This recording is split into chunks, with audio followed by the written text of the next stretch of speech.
somebody like David Friedman, the former U.S. ambassador to Israel.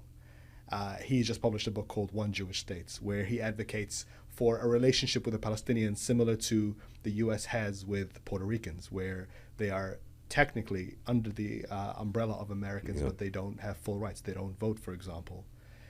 And he says that someone like Donald Trump doesn't really mind and doesn't really have an ideological leaning.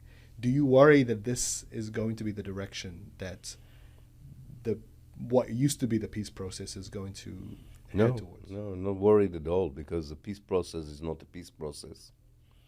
And I'm looking at the process of decolonization that already has started and is going to succeed. And I don't care what David Friedman is writing about. It's irrelevant to the progress of history.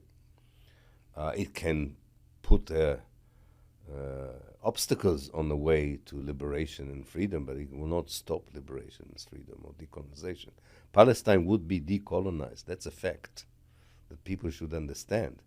The problem is, it's not a question of if.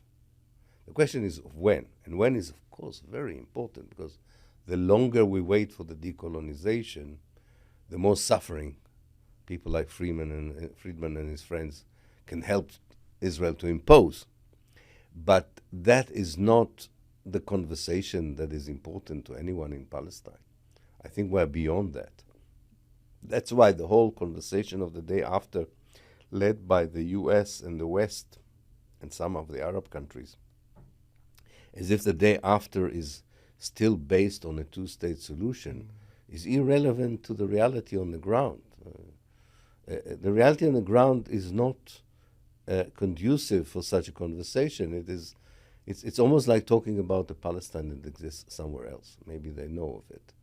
No, we are now in the midst of an historical process that already began. And you can delay the disintegration of Israel, you can delay the decolonization, but you won't succeed in stopping it.